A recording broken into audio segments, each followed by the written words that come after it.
On Wednesday nights now for almost a year, we've been having a Bible study online, and that's been a great experience. If you're not involved, you ought to be. You're missing out on a good Bible study. Let's just start at the beginning of the Bible. We spent quite a few weeks in Genesis, several months in Genesis, just working our way through verse by verse and studying the book of Genesis. And when we got to the end of Genesis, the suggestion was, why don't we just go right on into the book of Exodus? So we went right on into the book of Exodus, and we've been enjoying the study of Exodus. We're almost through with the book of Exodus now. But Exodus is a great book of the Bible. Some of the things that we've been learning as we study that book, we find God bringing the people of Israel out of we find God bringing the people of Israel out. That's the great act of salvation in the Bible. That's the Old Testament picture of salvation that we don't find like that anywhere else. That when we come to the story of Jesus in the New Testament, we have Jesus offering us salvation, bringing us freedom. He gives us freedom from the bondage of sin that we're in. So we have that picture in the Old Testament that we saw so clearly in the book of Exodus, that the people of Israel were in Egypt as literal slaves for 400 years. And they cried out to God, and the Bible tells us God heard their cry, and He sent them deliverance. So a great picture of salvation there in the book of Exodus. We see God then leading the people of Israel out of Egypt in great miracles of His protection, His provision. And I won't go through all of them, but you remember, I'm sure you know, the crossing of the Red Sea. God brings them up to the brink, and the enemy's behind, and the sea's in front, and He parts the waters, and they go through under His divine protection. God provides them manna. They have literal bread from heaven that feeds them. And when they come to the dry place, God breaks the rock, and water comes forth. And just these pictures that we talk about as Christians, how God provides for my needs, we look back to those stories and see that God gave them bread from heaven and water to drink, and He protected them at the Red Sea. Then we come to the great event of the book of Exodus, is the meeting with God and His people at Mount Sinai, where God comes and says, I'm going to be your God. You're going to be my people. Here's how you follow me. We're going to have a covenant together, and I'm going to give you my law. These are the rules that I want you to live by as my chosen people.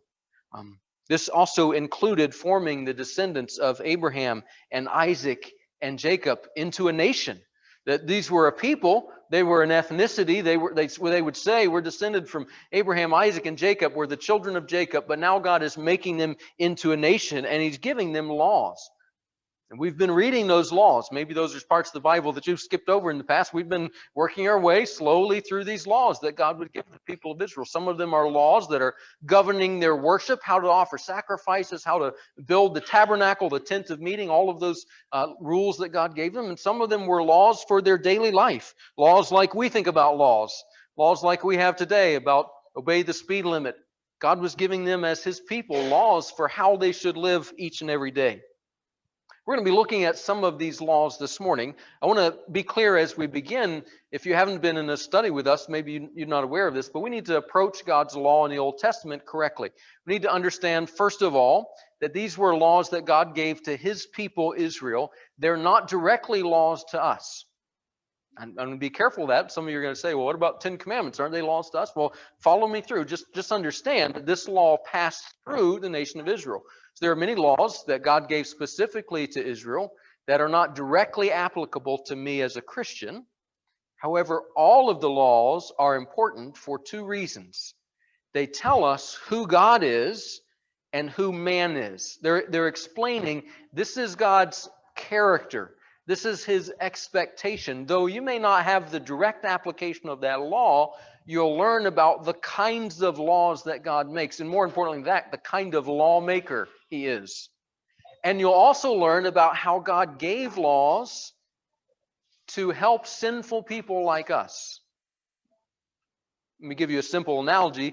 We may not like all the laws we have as a society. There may be times when you get a speeding ticket and you say, I don't like speed limit laws.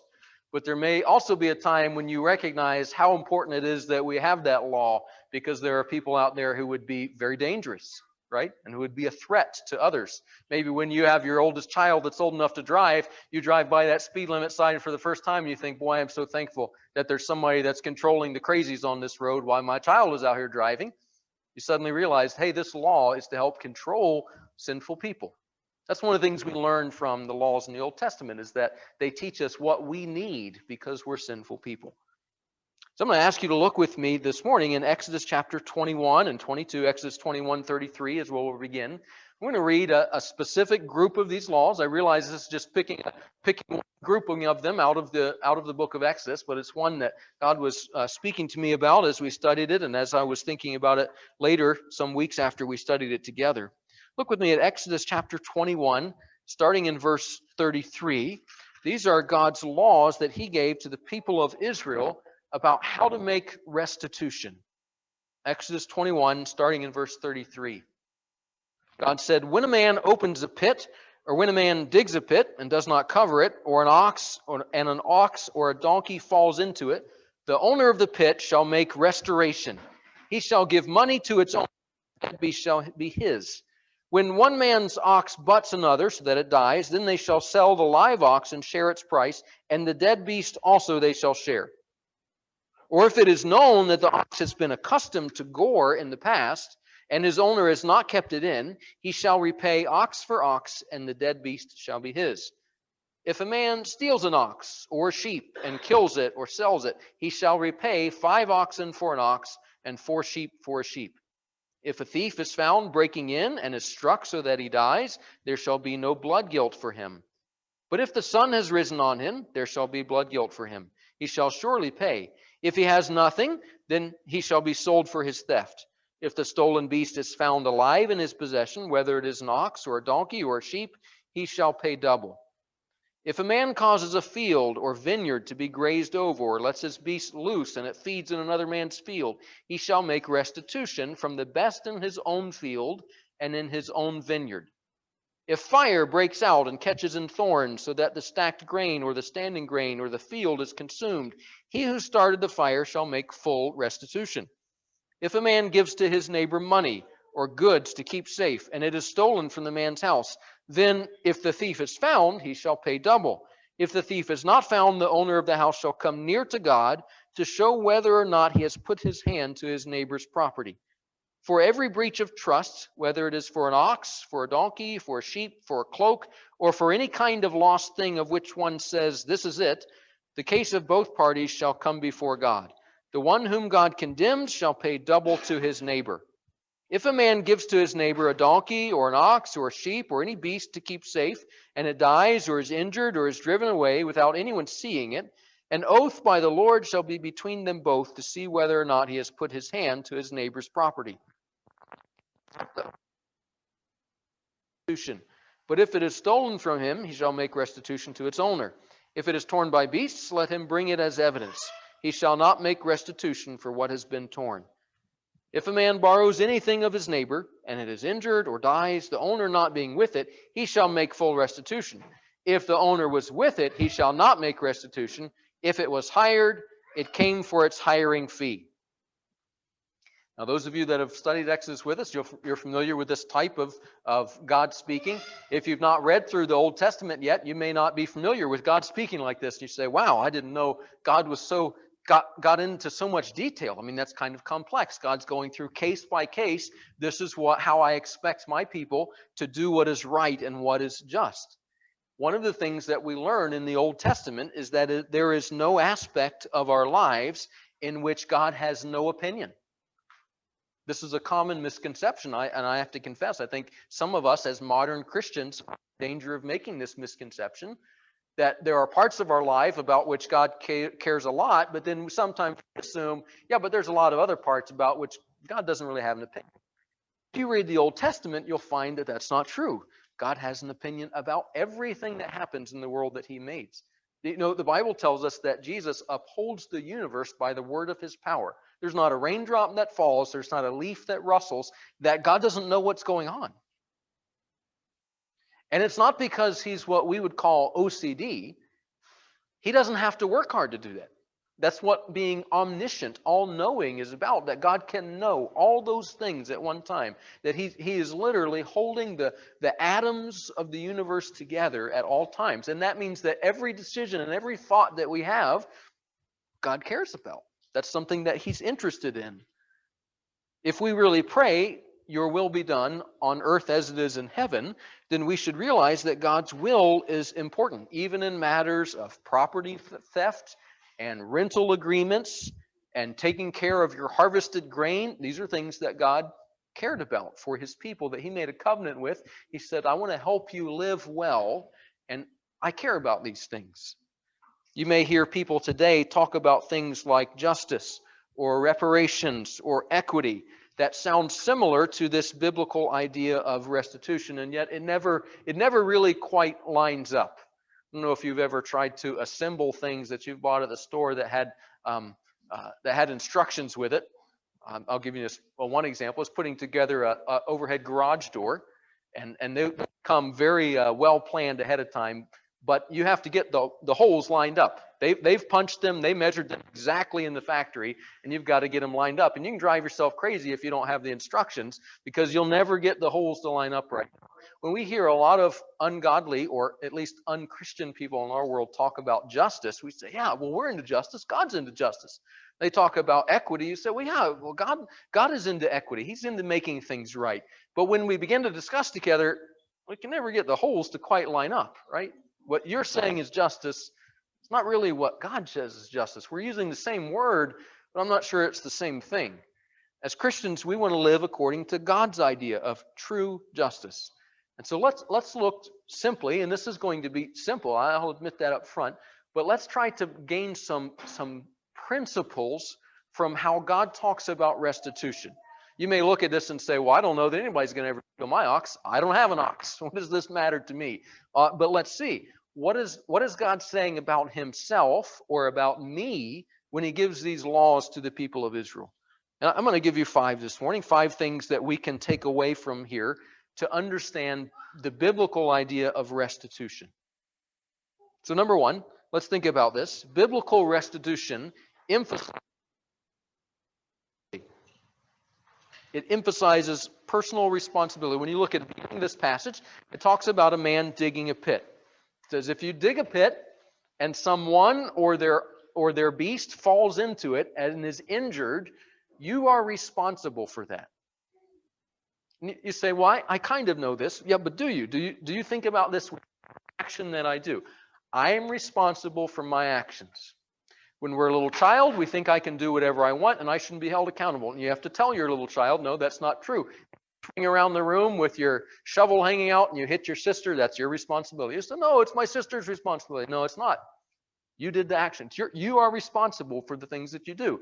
If this man goes out and digs a pit, God automatically assumes you're responsible for that action. You have inherited the responsibility of the pit that you have dug. If someone gets injured, if their animal gets injured, you carry that responsibility. Also, you are responsible for what God has given you, what you own.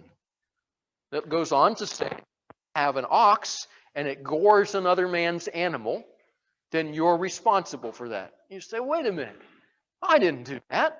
That was my ox. Yes, but you own that ox. You know, personal ownership is something that is a big biblical concept. God made Adam and Eve stewards over the earth, and we have a stewardship. That means that God has given me responsibility for certain things. The finances that he's given me, the home that he's given me, whatever he's provided for me, he's now made me responsible for. The things that God has given me, what I own, I'm responsible for that as well. You might know that somewhat, but just know that it is a biblical principle. God holds me accountable for those things that he has provided me with. Further, you're responsible for what you know. You say, man, this is getting kind of heavy. And it is. God holds us responsible for a lot of things. He holds us responsible for our actions. He holds us responsible for what we own, the things that he's given us. And he holds us responsible for what we know. One of these laws says, hey, if your ox gores someone else's ox, and you knew that it did that in the past, that was a habit that it had, and you didn't keep it in, you're responsible for that too. We are responsible for the things that we know. Now, this is interesting because this begins to supersede the laws that we have in our courts, right? We can't always know what you know, but God knows what you know. We can't hide from him. We can't say, God, I didn't know that would happen. And God can say to us, oh, yes, you did. I know what you know, and you're responsible for it. Responsible for using that wisely. Not only that, you have to take into consideration how your actions will affect others and their property. So God says, okay, look, if it's harvest time and someone catches fire into the thorns, so in these fields they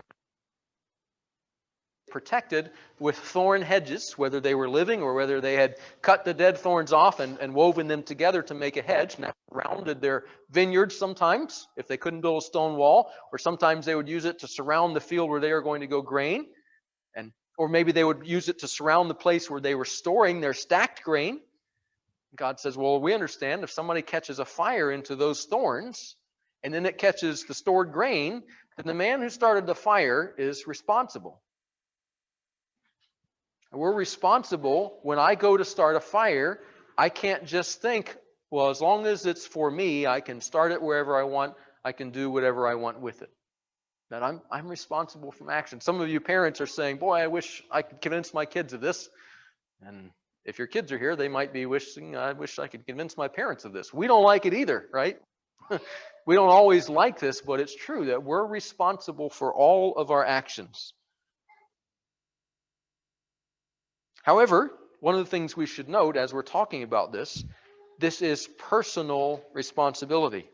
One of the things that you'll see with restitution over and over in God's eyes is that it must be made by the person who offended. I don't know if you've ever thought about that. You may not have applied your mind to think about this issue. You say, well, I think restitution is great. Those who do wrong should have to pay. Okay, that's true, but only them, right? Isn't that one of the limits of restitution? So if a man goes out and he recklessly starts a fire in the thorns and it burns his neighbor's grain, can his neighbor go to his children and beat his children?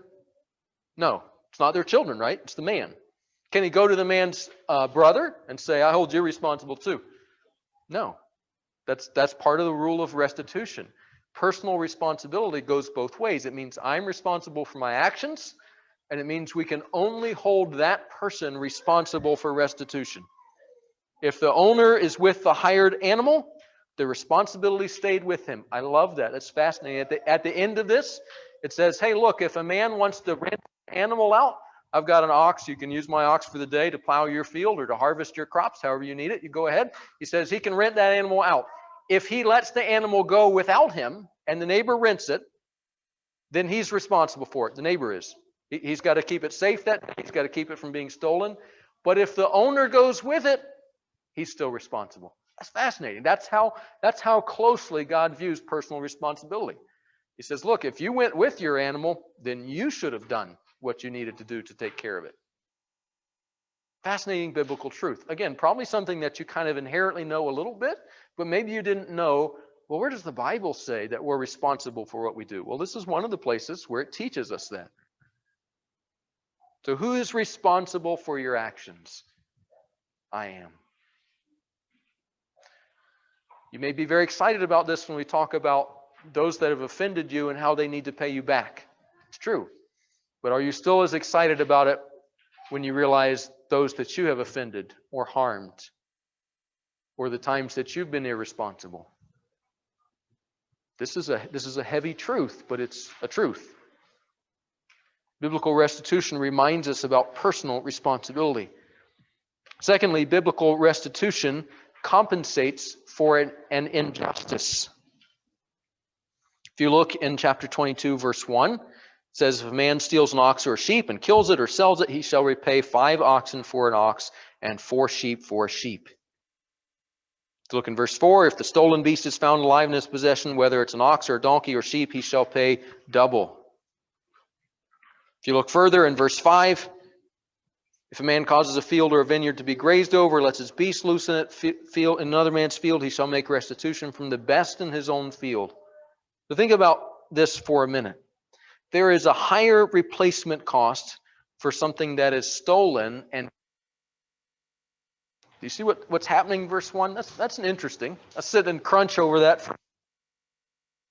Steals the animal, and they come and they find it at his house. They say, oh, look, hey, that's got so-and-so's brand on it. Give it back. He can do that. But if you stole that man's cattle and sold it, or killed it. Let's say they come to his house and they find the hide on the wall, and they've already eaten all the beef. He says, then you pay 5 for 1. You have to make up not only for the cost of the animal that you stole, but also for the injustice of theft. That there's a premium to be paid. There's an extra cost for doing what is wrong. Further, restitution must be made with the financial advantage going to the injured party. Does that make sense? So it has to benefit the person who was wronged. You can't just have the person who wronged them say, well, here's your stuff back, we're even now, right? Wait a minute. That doesn't deal with the fact that you stole it. Or that doesn't deal with the fact that you took what I was raising. That was the one that I've put my time into. Maybe some of you know this about things that you take care of well if you've suffered a wrong at the hands of others and they tried to pay you back, right? Let's say you're growing flowers on your porch and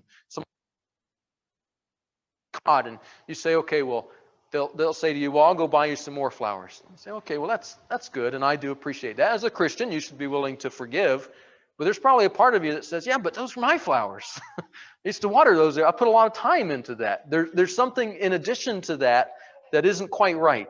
Actually probably deserves to be paid for. There's a premium to the fact that this was something that belonged to me, that was violated. There was a harm done here.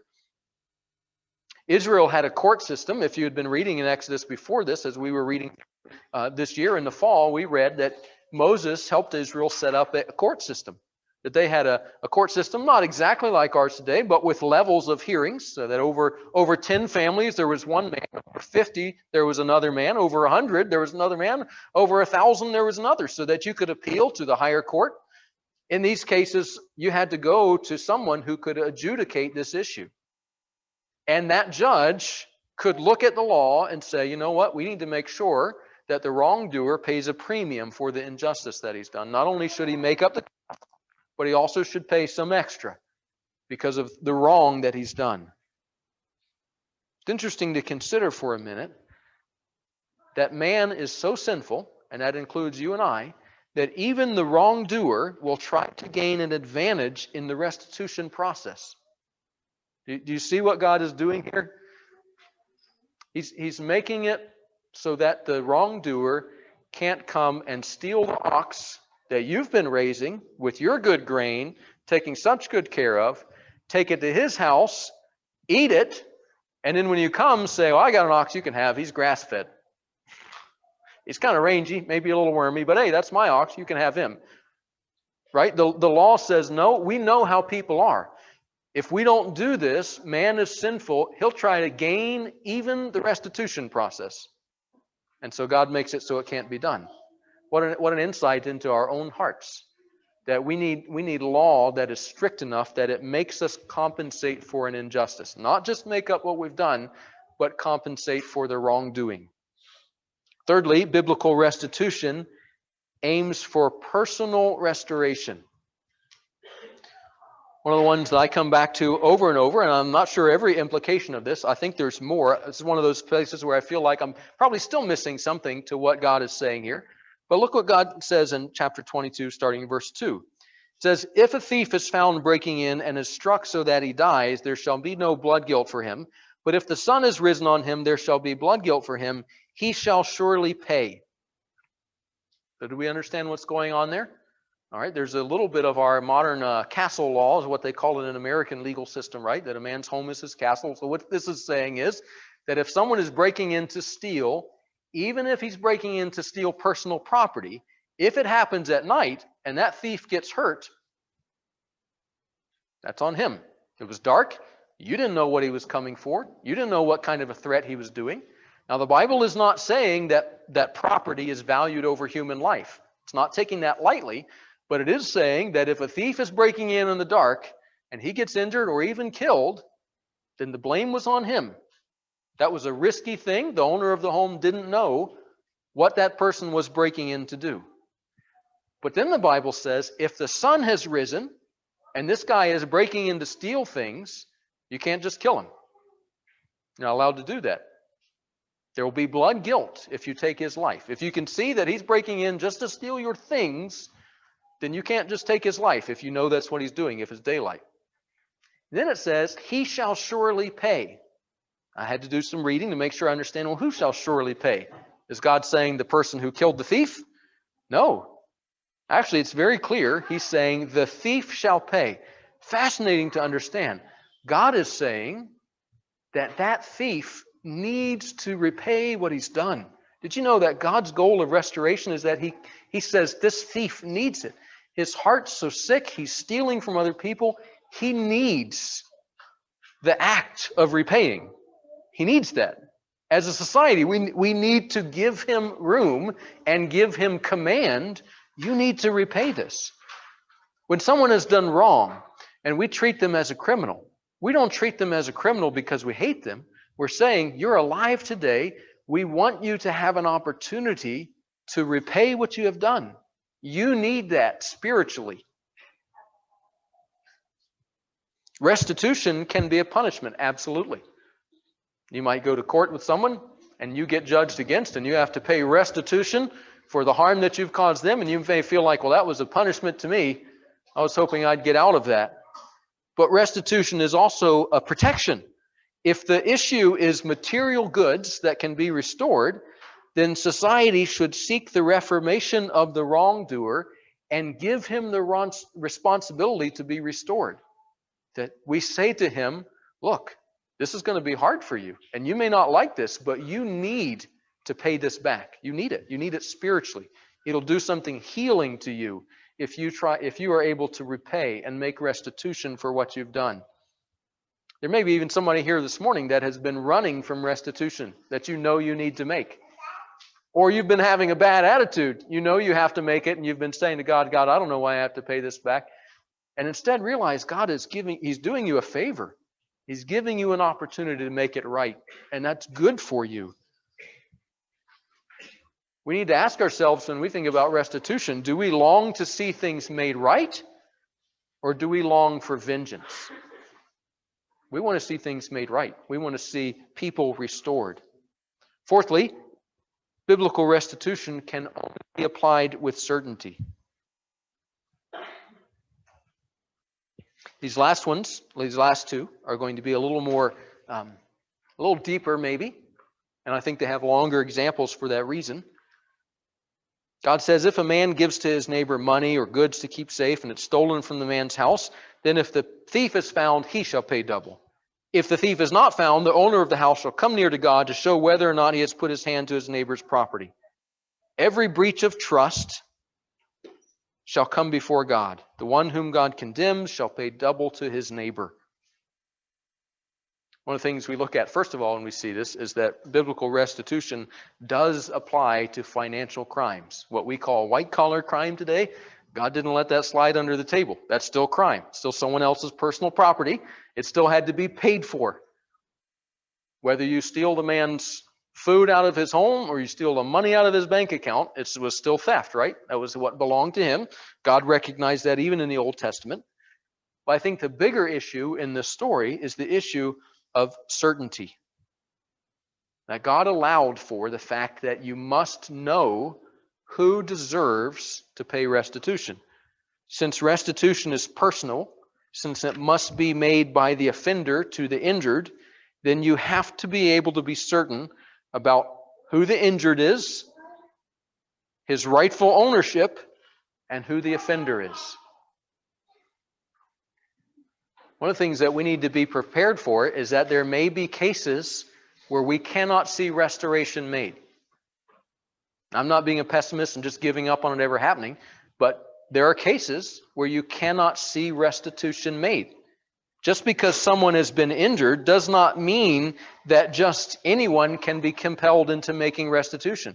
Are you following what we're saying here? That the man whose money was stolen out of the bank or out of his neighbor's strong house, he comes and says, well, I lost money. Somebody's got to pay it back to me. And we say, yeah, you're right. Somebody's got to pay it back. But we can't just take it from anybody. If we do, we're just perpetuating the wrong, right? If we can't find out who did it, then we can't pay you back yet. That's an important principle. This is an important idea, that biblical restitution can only be applied when there's certainty. True restitution isn't about the righting of a wrongdoing that must be done. It is about the righting, the righteousness of it, the fact that the wrongdoing must be made right by the parties themselves. If you lay the burden of that on another party, you're only perpetuating the wrongdoing, right? Now that person has been wronged and someone needs to pay them. And if you do it again, now that person has been wronged and someone needs to pay them. That's not what restitution was for. It's not supposed to be a chain reaction. If it is happening, if you do see this happening where there's a chain reaction of those feelings, then we haven't done justice. Restitution was supposed to make things right. It was supposed to settle things. When I think about this idea, I realize that we need to ask ourselves the question, are you looking for other people to satisfy your need for justice, or are you looking to God? In other words, are you willing to see some instances where restitution can't be made because we don't know for sure who ought to make it, and to be able to live with that at the end of the day? Or are you going to rage against the way the universe is made, and this must be right, and I won't be happy until it's made right? Or are you going to say, God, give me clarity, help us to know who's responsible, but until we know that, we can't make restitution here.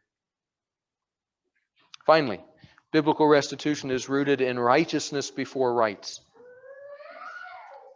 This last example, this last story, we see an issue where a man gives to his neighbor an animal, and it's injured or it dies, and they have to decide, well, who's responsible then? Was it the guy who was keeping it? Was he responsible for some way in which it died? Sometimes animals just die. This is an interesting question. I don't know if you've ever had to deal with it. Have you ever had to board one of your animals somewhere? Or maybe you volunteered to keep something for someone else? What happens if it just dies of old age? How are you going to figure out who's responsible for that? That's one of the issues that God is talking about in these last verses. Once again, the issue is not simply that someone has been injured, but that restitution can only be made by the offender to the injured, and good evidence is necessary. Fascinating, the truth here about the shepherd, right? The man who's keeping livestock for someone else. If it's torn by beasts, he has to bring in evidence. We even have old records from even ancient civilizations, ancient cultures, on what they required for evidence. Most of them required a horn and a hoof, because they said, no matter what kind of beast comes and devours my sheep, he won't eat the horns. And I want to know, did the shepherd I hire eat my sheep and have a good mutton meal while he was out there, or did they actually have a wolf come and eat my sheep? And what the owner would say is, well, it's your responsibility. If you bring me the horn and a hoof, then I'll know that it was done by a wild beast. He had to require some sort of evidence. You know, I love in our nation our system of rights that the government can't append. Some brilliant founding documents that help protect our rights from the government. But the right of ownership does not mean that I'm guaranteed compensation for loss. Some of us have taken this idea of rights a little too far, that if I lose something, I'm guaranteed by the world to be paid back for it. It's not what the Constitution says. It's not what the Scriptures say. It's just not true. We don't have that kind of right. Restitution has as much to do with the offender's need to repay as the injured party's need to be compensated. Once again, we have to find the person who did the offense in order to make restitution. I don't want to get too deep into this because I don't have a big soapbox on this, but as I was reading this, I want to have you consider for a minute. We need to think as Christians about the way we view insurance in our country.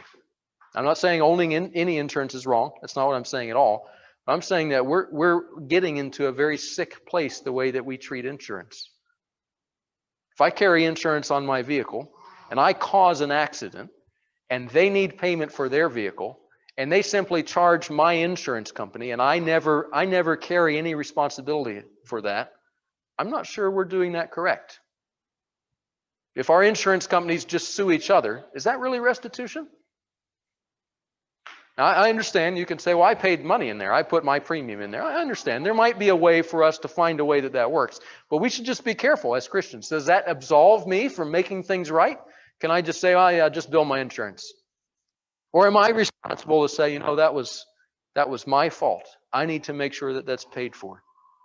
We need to be careful the way we view insurance. We don't need to let the world lead us astray and just purchase more and more financial products blindly without considering what that really means.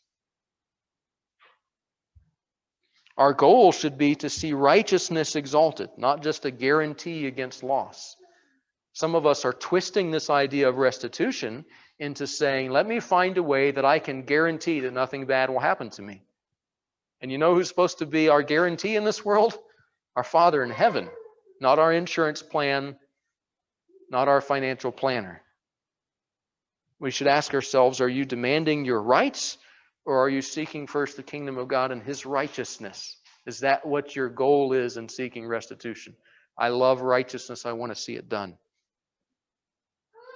Finally, and most importantly, we realize that restitution is painful.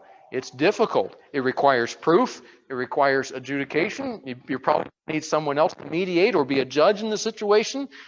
Upholding God's righteous standards is demanding. It is very demanding.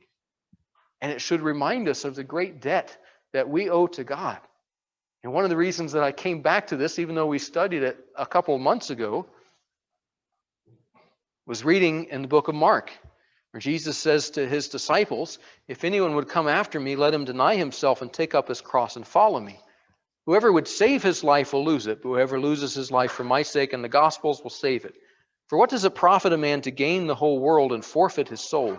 For what can a man give in return for his soul?